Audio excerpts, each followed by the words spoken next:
I'm here with Jim Mickle, the writer, co-writer, and director of We Are What We Are.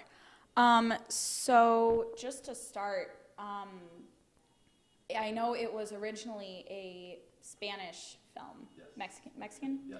and the plot is really different. Yes. So how did you decide to? Why did you make the changes you made? Yeah. Well, I think we wanted.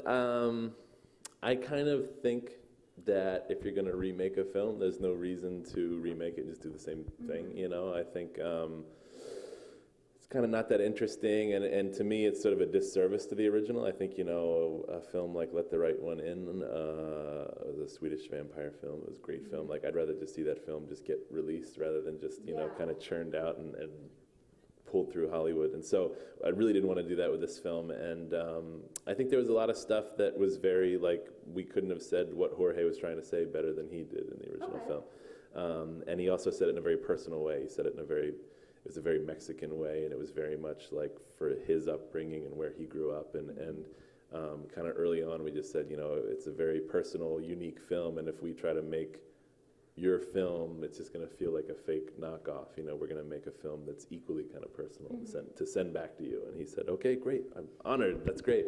So I thought, okay, good. So we're not shackled to any of these original things. We can kind of make up our own stuff. So That it was just endlessly fascinating to me. And then when I read up on the original, the movie you based it on, or used the screenplay as kind of a template, I guess. Yeah. They both sound fascinating, but like two separate films. Yeah.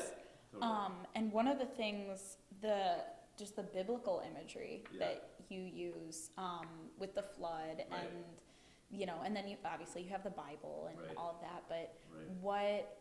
what was that present in the original, or was that something that you added? No, the original was very intentionally. He didn't get into any of the backstory. He had a mythology that was there, but it was very much he kind of swept it on the carpet and didn't deal with it. And I liked the way he treated it. But in talking to him, even he was kind of like, I wish I did a little bit more with it. And there were some things that he had talked about that was kind of like, you learn these things as you go. And I think one of the things we wanted to do differently was we really wanted you to care about these two girls and almost look at them as the victims of the story and not the villains of the story, even though they're monstrous and do these monstrous things. And I think we sort of challenged ourselves, like, if we can make you really care about these girls, then we have something really interesting the audience will sort of feel like in bed with them in a really weird way. And I think to do that, we had to be able to convince them or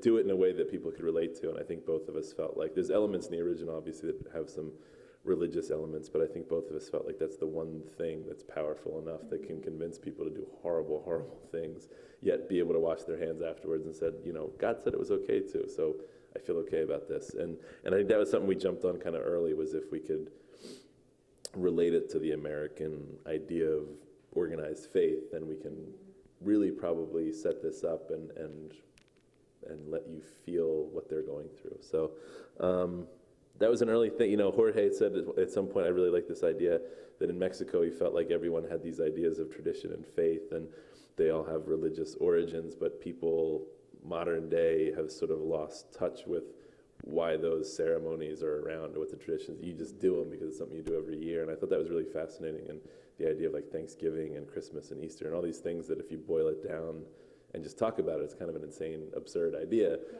But because you're raised doing it once a year, it's totally this thing that warms your heart and makes you think of home and growing up and family. And so I thought, what if we took this really dark tradition and put it on that, Well, awesome. Thank you so much for talking with us. Yeah, I really thank you. appreciate it. Thank you. Great to meet you. Great to meet you too.